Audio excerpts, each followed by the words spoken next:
In previous class, we studied about the Maurya's glorious period and his empire, how he was systematically rule. इतना बड़ा empire उसका था, पूरे के पूरे एम्पायर को उसने किस तरीके से रूल किया, एक एडमिनिस्ट्रेशन था उसका, वो आज की टाइम को एट प्रेजेंट अगर हम देखें तो आज के टाइम पे जो हमारे डेमोक्रेसी के अंदर जिस तरीके से रूल किया जाता है, ठीक उसी तरीके से सिस्टमेटिकली उसने रूल किया था। तो बाकी चीज़ें हमने कल स्टडी कर ली थी। Now we have to study about military system. उसका सैनिक शासन कैसा था, मीन्स उस टाइम पर उसकी सोल्जर्स की कंडीशन कैसी थी और किस तरीके से उसने उनको आगे बढ़ाया था। एक सेपरेट मिलिट्री सिस्टम था, सेपरेट मिलिट्री डिपार्टमेंट होता था, उसके अंदर 6 कमेटीज़ होती थी, 6 कमेटीज़ के अंदर 5 मेंबर्स होते थे और ये 5 मेंबर्स क्या करते थे, ये जो इनका डिवीज़न था आर्मी का, जैसे पैदल जो सोल्जर्स पाँव से चलकर जाते हैं, अश्वा जो सोल्जर्स घोड़े पर होते हैं, हाथी जो सोल्जर्स हाथी के ऊपर सवार होते हैं, रथ जो सोल्जर रथ के ऊपर जो चैरियट होता था उसके ऊपर सवार होते हैं, और लास्ट में जो नेवल पावर है। इन 5 हिस्सों में इनका आर्मी सिस्टम टोटली डिवाइडेड था। और अशोका के बारे में बात करें, मौर्य एम्पायर के बारे में अगर हम बात करें तो उसमें 6 लाख सोल्जर्स ऑन फुट थे, 50,000 हॉर्समैन थे, 9,000 एलिफेंट्स पे थे और 800 चैरियट पे थे। मीन्स उसका जो मिलिट्री सिस्टम इतना पावरफुल था और यही एक रीज़न है कि उसने अब इतना बड़ा एम्पायर खड़ा कर दिया। ठीक है, उसके बाद में लास्ट में एक होता था अंतपाल। अंतपाल क्या होता था, वो इनकी सबकी मॉनिटरिंग करता था और लास्ट में जो बॉर्डर होती थी, जो किंगडम की बॉर्डर होती थी, उन बॉर्डर की सिक्योरिटी करता था, देखता था कहीं कुछ मिसप्लेस ना हो जाए। तो उसका अंतपाल का काम यही था, इन सब को मॉनिटराइज करना और हमारे जो अशोका के जो किंगडम को बॉर्डर को मेंटेन करना। Next we have to study about judiciary system, किस तरीके से वो अपनी यहाँ पर न्याय व्यवस्था को मेंटेन करते थे, क्योंकि डेफिनेट सी बात है जैसे आज के टाइम पे लड़ाई झगड़े होते हैं, वाद विवाद होते हैं स्टेट लेवल पे, हमारे एरिया वाइज, तो ठीक उसी तरह उस टाइम पर भी होते होंगे, क्योंकि एक ह्यूमन नेचर है, सॉफ्ट होगा उसी तरीके से उसका नेचर सडन से वायलेंट भी हो जाता है। तो सबसे सुप्रीम पावर की अगर हम बात करें, जैसे अगर सुप्रीम कोर्ट, हाई कोर्ट होता है, सुप्रीम कोर्ट होता है, तो ठीक उसी तरह से जो सुप्रीम पावर उस टाइम पर होता था वो सिर्फ राजा के पास होता था। लेकिन जैसे कि मैं पहले भी आपको बता चुकी हूँ, अशोक ने का जो एडमिनिस्ट्रेशन था, हर चीज़ का उसका डिवीज़न था, वो बहुत परफेक्ट तरीके से था और यही एक रीज़न है कि इतने बड़े एम्पायर को उसने इस्टेब्लिश किया और मेंटेन किया। विलेज कोर्ट के अंदर जो मैटर्स हैंडल होते थे वो ग्रामीणी के थ्रू किए जाते थे। ग्रामीणी होता था विलेज लेवल के ऊपर, वो मैटर को हैंडल करता था, ग्रामीणी के नाम से उसे जाना जाता था। अब देखो, जनपद कोर्ट को 2 पार्ट्स में उसने डिवाइड किया है, एक है सिविल कोर्ट, एक है क्रिमिनल कोर्ट। सिविल कोर्ट जैसे सिविल इश्यूज होते हैं, लड़ाई झगड़ा हो गया, रॉबरी हो गई, लूट हो गया, पीटना हो गया, तो ये सारे के सारे मैटर सिविल कोर्ट में हैंडल किए जाते थे, जिसको हम क्या कहते थे, धर्मस्या। ठीक है, और जो क्रिमिनल कोर्ट है वो कंटक शोधन के नाम से जाना जाता था उस टाइम पर। क्रिमिनल कोर्ट के अंदर देखो, स्टेट और पीपल के बीच में जो भी इश्यू होते थे, जो भी मैटर होते थे, इनको डिस्प्यूट करते थे ये। और सिविल कोर्ट के अंदर क्या होता था, लोगों के बीच में जो डिस्प्यूट होता था उसको सॉल्व किया जाता था, उसे शूट आउट किया जाता था। ठीक है, अब इसके अंदर 3 धर्मात्या और 3 अमात्या, ये 6 मेंबर्स होते थे, जूरी जिसे हम कहते हैं मैटर को शूट आउट करने के लिए। और इसके अंदर 3 प्रदेशास और 3 अमात्यास, ये होते थे 6 मेंबर इसमें भी होते थे जो इस मैटर को शूट आउट करते थे। और इन जूरी को इसमें रजुकास कहा जाता था और इसके अंदर साहस के नाम से जाना जाता। ठीक है, now we have to talk about Mauryas. Society, किस तरह की सोसाइटी उस टाइम पर थी। That one is totally based on varna system, जो तो शुरू से चली आ रही है, हमें पता है ये। उसके बाद में वुमेन की कंडीशन, वीमेन की जो कंडीशन थी वो उस टाइम पर उतनी अच्छी नहीं थी जितना स्मृति पीरियड के अगर हम कहें, उनको जितना रिस्पेक्ट दिया जाता था, जितनी फ्रीडम थी, जितना एजुकेशन उन्हें दिया जाता था, वो इस पीरियड में उतनी नहीं थी। वर्ण की अगर हम बात करें तो वो ऑक्यूपेशन बेस्ड थे। ऑक्यूपेशन बेस्ड मीन्स जिसने जिस जाति में जन्म ले लिया उसको वही ऑक्यूपेशन कंटिन्यू करना था। ये नहीं कि आपके अंदर एक्स्ट्रा स्किल है तो आप स्किल को यूज़ कर सकते हो, that was not mention there. Now in last we have to talk about Megasthenes caste mentioning. उसने 7 कास्ट को मेंशन किया था कि कास्ट का जो 7 डिवीज़न उसने मेंशन किया था जो प्रोपेगेट नहीं होता है उस टाइम के अकॉर्डिंग। और उसने जो सबसे बड़ा नेग्लिजेंस किया था, उसने कास्ट को, कलर को और ऑक्यूपेशन को इतना ज़्यादा इम्पोर्टेंस नहीं दिया। एक तरह से हम कहें तो ये नेग्लिजिएशंस इस टाइम का, इस पीरियड का सबसे बड़ा जो मेजर इशू था वो इन्होंने उस टाइम पे मेंशन किया था। Okay, now next dynasty, Sunga dynasty. Sunga dynasty के अंदर क्या हुआ था, that one is founded by Pushyamitra संगा। इसके अंदर इस डायनेस्टी को इस्टेब्लिश किया था तो इसने बड़े धोखे से इसे इस्टेब्लिश किया था। जैसे ये पुष्यमित्र था, ये मौर्य एम्पायर की जो लास्ट सक्सेसर था, दैट वन वाज बृहद था। इसको इसने बहुत जैसे असैसिनेट किया था, धोखे से मारा था। धोखे से मारने के बाद में इसने अपनी डायनेस्टी को स्टार्ट किया था। अब इसके बारे में जो कहा गया है कि उस टाइम पे जो अश्वमेध यज्ञ हुआ करते थे, अश्वमेध यज्ञ एक्चुअल में क्या हुआ करते थे, उसके अंदर जैसे आपने रामायण काल में भी सुना होगा कि लव कुश ने अश्वमेध यज्ञ किया था। उसके अंदर एक हॉर्स होता है, उसको आप पूजा हवन करने के बाद में छोड़ देते हो और वो घोड़ा जितना एरिया कवर करता है और इसे कोई पकड़ता नहीं है, आपको सामने से कोई राजा उसे पकड़कर आपको ओपन चैलेंज नहीं देता फाइट करने के लिए, मीन्स दैट कवर्ड एरिया वो आपके अंडर में आ जाता है। तो ठीक इसी तरह से उसने 2 अश्वमेध यज्ञ किए थे और उस अश्वमेध यज्ञ को करने के लिए एज यूजुअल हमें प्रिस्ट की ज़रूरत होती है, राजा पुजारी की ज़रूरत होती है। तो उस टाइम पर उसका जो प्रिस्ट हुआ करता था that was great Sanskrit grammarian Patanjali सुक्ता के नाम से, जो बहुत ज़्यादा फेमस है, वो उस टाइम पर उसके प्रिस्ट हुए थे जिन्होंने ये 2 अश्वमेध यज्ञ किए थे। ठीक है, इसके बारे में इतना ही मेंशन किया है।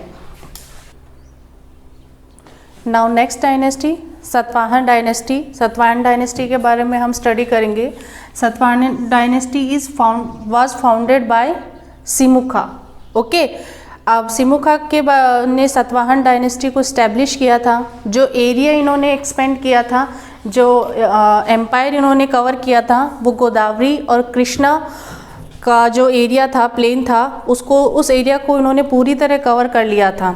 ठीक है, अब उसके अंदर जो सतकर्णी फर्स्ट है, जो सक्सेसर इनका आता गया, सतकर्णी फर्स्ट है, उसने जो अपने पावर और एम्पायर को एक्सटेंड किया, उस पावर और एम्पायर को एक्सटेंड करने के बीच में जो ये क्षत्रपास है, जो वेस्टर्न एरिया के तरफ उन्हें बहुत ज़्यादा प्रॉब्लम क्रिएट कर रहे थे, उनकी पावर को डिक्लाइन कर उनके ऊपर उन्होंने विक्ट्री हासिल की। उसके बाद में इनके जो रिलीजन की अगर हम बात करें तो लगभग पुराने टाइम में सभी राजा हर धर्म को रिस्पेक्ट देते थे, लेकिन पर्टिकुलर किसी धर्म को फॉलो भी करते थे, किसी रिलीजन को फॉलो भी करते थे। तो सतवाहन हैं, ये हिंदुइज्म को फॉलो करते थे, हिंदू धर्म को मानने वाले थे। इस डायनेस्टी के अंदर जो सबसे पावरफुल राजा हुआ था वो गौतमी पुत्र सतकर्णी हुआ था। उसने भी अपना एम्पायर बहुत अच्छे तरीके से एक्सटेंड किया था और उनके अंदर जो सबसे अच्छी बात थी, जो एक गुड किंग के अंदर होनी चाहिए थी, वो क्या थी कि वो सारे के सारे रिलीजन को रिस्पेक्ट करते थे, आदर देते थे। ये नहीं कि भाई अगर हम हिंदू धर्म को फॉलो करते हैं तो बाकी धर्मों को हम क्रिटिसाइज़ करें, दैट वाज नॉट देयर। उसके साथ साथ में जो इनके रिलीजियस एस्पेक्ट थे वो यज्ञ भी करते थे हर वर्ण। और इसके अंदर एक चीज़ ये थी कि इन्होंने वर्णा सिस्टम को, वर्णा आश्रम को दोबारा से रीस्टैब्लिश किया था। फॉरेन फाइट की अगर हम बात करें तो इनकी फॉरेन फाइट जो हुई थी वो थी संघा और यवना, और फॉरेन इन्वेडर्स जितने भी आए थे इनके साथ में इनकी फ़ाइट हुई थी और लगभग हर जगह इन्होंने जीत ही हासिल की थी। यही एक रीज़न था कि इन्होंने एक अच्छा एम्पायर खड़ा किया था। और जो बुद्धिज़्म और जैन धर्म को उस टाइम पर उन्होंने फर्स्ट टाइम पर जो लैंड ग्रांटिंग होता है, मीन्स ज़मीन का दान देना, ये इन्होंने ही स्टार्ट किया था। इनके द्वारा ही, इनकी डायनेस्टी के थ्रू ही स्टार्ट हुआ था। और जो ग्रांटिंग लैंड थी उसको हम अग्रहार के नाम से जानते थे और अग्रहार के नाम से जाना जाता था। और जो लैंड इन्होंने दी थी वहाँ पर बहुत सारे विहारा और चैत्यास बनाए गए थे, बड़ी बड़ी जो स्टैचूज़ हैं वो बनाए गए थे। और उसके अंदर केरला के अंदर एक मोस्ट फेमस चैत्यास है, मेंशन किया गया है। कॉइन्स की अगर हम बात करें तो इस डायनेस्टी ने सिल्वर, ब्रॉन्ज, कॉपर और लेड, ये चारों जो मेटल हैं इसके अंदर इन्होंने अपने कॉइन्स को इशू किए थे। बेसिकली अगर हम कहें तो ये डायनेस्टी अपने आप में परिपूर्ण डायनेस्टी थी और इनकी जो एक्सपेंडेशन था, इनका एम्पायर था, एडमिनिस्ट्रेशन था, वो सारा का सारा इसमें मेंशन किया गया। Now let's talk about Gupta dynasty. Gupta dynasty के बारे में हम यहाँ पे पढ़ेंगे। जो इसका फाउंडर था दैट वाज श्री गुप्ता। श्री गुप्ता ने इसे इस्टेब्लिश किया था। उसके बाद में जो उसके सक्सेसर आते गए उसके अंदर था चंद्रगुप्त फर्स्ट। चंद्रगुप्त फर्स्ट ने 319 के अंदर अपना गुप्ता संवत स्टार्ट किया था। ये इनिशियली इसी वक्त स्टार्ट हुआ था। Afterwards we have to start that Samudragupta, that one of the most famous king of Gupta empire. Gupta empire के अंदर जो समुद्रगुप्त था that was known as Napoleon of India. India के नेपोलियन के नाम से उसे एक उपाधि दी गई थी। ये उपाधि किस में दी गई थी, ये उपाधि के बारे में हम आगे डिटेल में मेंशन करेंगे। मेंशन इन इलाहाबाद प्रशस्ति, ये उपाधि है, इसका मेंशन किया गया है इलाहाबाद प्रशस्ति के अंदर। That one is written by Hari Sen. Hari Sen इसके राइटर थे। इसके बारे में हम और डिटेल के अंदर अगर जाएं तो हरि सेन ने इसके अंदर इनकी जो विक्ट्रीज़ हैं, विक्ट्रीज़ के बारे में लिखा है। इसका समुद्रगुप्ता का जो मिलिट्री पावर था, कितना पावरफुल ये किंग था, नेवी इसकी बहुत स्ट्रॉन्ग थी। और एक यही रीज़न था कि ये आज तक कभी भी किसी भी बैटल में हारा नहीं है। ये इसका प्लस पॉइंट था और ये इसका एक बहुत बड़ा अचीवमेंट भी रहा है। इसके बाद में हम इसकी एक्स्ट्रा क्वालिटीज़ के बारे में अगर जानें तो एक्स्ट्रा क्वालिटीज़ है, फाइन आर्ट है, ड्राइंग वगैरह ये करता था। He was excellent poet also, poet, कविताएं ये लिखता था। He was harp lover. Harp एक इंस्ट्रूमेंट होता है जो मुंह से बजाने का आता है। पुरानी मूवीज़ में बहुत देखने को मिलता है। इसका इस तरीके का शेप होता है, माउथ ऑर्गन जैसा कुछ होता है। तो ये बजाता था और ये चीज़ हमें डिपिक्ट हुई है उस टाइम के जो पुराने कॉइन्स हैं, उन कॉइन्स के अंदर इनका ये पिक्चर है, ये माउथ ऑर्गन बजाते हुए उसका इसमें मेंशन किया हुआ है। सबसे बड़ी बात है, एक राजा होना बड़ी बात नहीं है, उसके अंदर सबसे जो इम्पॉर्टेंट चीज़ होती है कि उसके मॉरल वैल्यूज़ क्या हैं। तो मॉरल वैल्यूज़ की हम बात करें, ही रिस्पेक्ट ऑल द रिलीजन। हर चीज़ को आप इम्पोर्टेंस दे रहे हो, हर चीज़, हर धर्म को आप रिस्पेक्ट कर रहे हो। तो बेसिकली एक राजा के लिए बहुत इम्पॉर्टेंट होता है, क्योंकि अगर आप किसी पर्टिकुलर रिलीजन को इम्पोर्टेंस देते हो, बाकी रिलीजन को आप निगलेक्ट करते हो, तो कहीं ना कहीं आपकी जो सब्जेक्ट्स है, आपकी जो प्रजा है, उसके बीच में एक टीस हो जाती है कि ये राजा इसी रिलीजन को इम्पोर्टेंस देता है, इसी रिलीजन से जुड़े हुए लोगों को ज़्यादा फोकस करता है। तो एक किंग के लिए सबसे बड़ी चीज़ ये है, एक रूलर के लिए सबसे बड़ी चीज़ ये है कि आप हर चीज़ को इक्वालिटी में लेकर चलो। तो ये चीज़ इसमें भी थी। ये हर रिलीजन को बहुत अच्छे तरीके से रिस्पेक्ट करता था। But he was worshipper of Lord Shiva. भगवान विष्णु का बहुत बड़ा भक्त था, उनकी पूजा करता था। अब इसका डिवीज़न है एम्पायर का। इसने अपने एम्पायर को 5 पार्ट्स में डिवाइड किया था।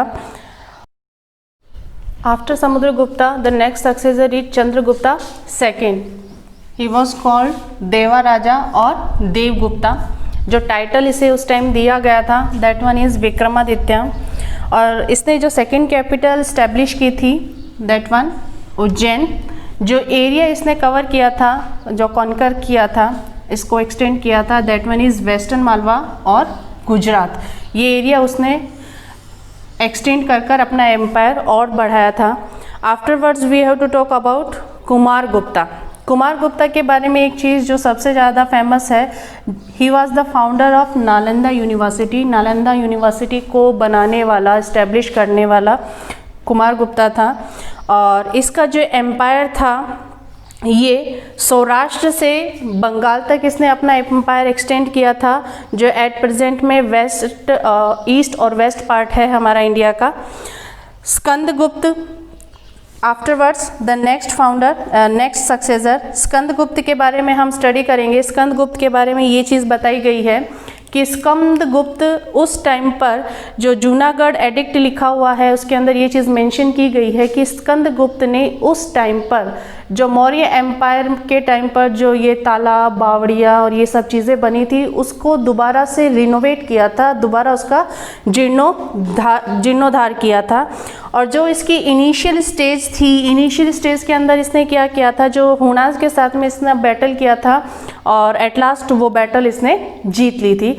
तो फर्स्ट एंड लास्ट ये है कि ये जो सारा का सारा गुप्ता पीरियड है, ये हमारे हिस्ट्री के बेसिस पे अगर हम लोग देखें तो बहुत ज़्यादा इम्पॉर्टेंट है। इसके अंदर बहुत सारे आर्किटेक्चर वर्क भी हुए हैं, बहुत सारे पोइट भी आए हैं। तो ये सब चीज़ें हम नेक्स्ट पॉइंट में डिस्कस करेंगे।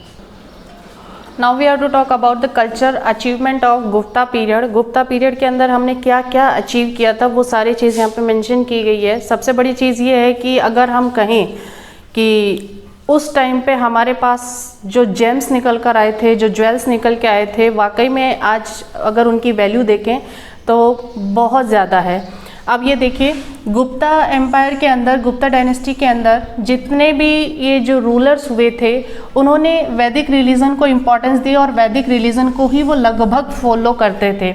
ठीक है, उसके बाद में वैदिक रिलीजन के अकॉर्डिंग अश्वमेध यज्ञ उन्होंने किए, ठीक है, जो एक पार्ट है वैदिक रिलीजन का। और जो सबसे बड़ा बात है कि वो सब धर्मों को प्रॉपर तरीके से इम्पोर्टेंस देते थे और यही रीज़न है कि उन्होंने सपोर्ट किया, बुद्धिज़्म को भी सपोर्ट किया और जैनिज़्म को भी सपोर्ट किया। किसी भी रिलीजन को उन्होंने पर्सनली क्रिटिसाइज़ नहीं किया। अब हम नेक्स्ट अगर देखें तो उस टाइम पर हमारे यहाँ पर बहुत ज़्यादा फॉरेन इन्वेडर्स तो आए थे, लेकिन हमारे यहाँ पर बहुत ज़्यादा लोग स्टडी करने के लिए आए थे उस टाइम पर कि एक्चुअल में इंडिया के अंदर ऐसी क्या चीज़ है कि बार बार हर कोई वहाँ पर जाना चाहता है, हर कोई अटैक कर इंडिया पर रूल करना चाहता है। हर डायनेस्टी की जो वैल्यूज़ है उसको पढ़ने के लिए बाहर से स्टूडेंट्स भी आते थे। तो एक चाइनीज़ पिलग्रिम यहाँ पर आया था, फायान, हमारी इंडियन हिस्ट्री को स्टडी करने के लिए। नेक्स्ट उस टाइम पर जो ऑफिशियल लैंग्वेज जो यूज़ की जाती थी बेसिकली वो संस्कृत थी और उस टाइम पे लोग इतने बर्डन में नहीं रहते थे क्योंकि टैक्सेस उस टाइम पर कम लिए जाते थे। जो टैक्सेस का बर्डन था लोगों पर बहुत ज़्यादा कम था। अब हम लिटरेचर की बात करें तो लिटरेचर के अंदर देखिए जो हमारे ग्रेट राइटर्स हैं वो उसी टाइम से निकल कर आए हैं। कालिदास है, शुद्राज है और ये विशाखा दत्ता है। ये सब जो चीज़ें हैं इन्होंने जो हमें बेशकीमती जो बुक्स दी हैं जिनको आज भी हम कंटिन्यू पढ़ते हैं।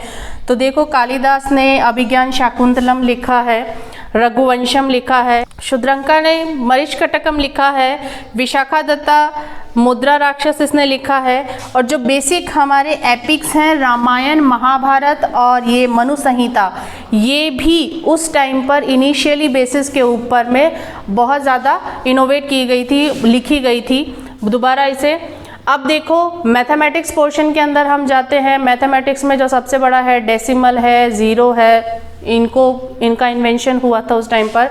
आर्यभट्टा जो ग्रेट मैथमेटिशियन है, वरामिर है, ब्रह्मगुप्ता है, इन्होंने अपना जो कंट्रीब्यूशन दिया है मैथ्स जिस बेसिस पे आप पढ़ रहे हो कहीं ना कहीं इनका ही एक जो बेस हमारे लिए तैयार किया गया है। डेसिमल सिस्टम उस टाइम पे इन्वेंट किया गया था जो पहले यूरोप के पास चला गया और लास्ट में अरेबियन के पास में ये चला गया था। उस टाइम पर अगर हम फाइन आर्ट की बात करें तो अजंता एलोरा गुफा के अंदर जो बौद्ध धर्म से रिलेटेड जो पिक्चर्स बनी हुई है ये भी उसी टाइम का इनोवेशन है। एक तरीके से कहें कि गुप्ता एम्पायर ने हमें वाकई में बहुत कुछ दिया है। जो हमारा इतिहास है, जिस बेसिस पे हम स्टडी करते हैं, वो उसके अंदर बहुत कुछ परसेंट गुप्ता पीरियड के अंदर से निकल कर आता है। ठीक है।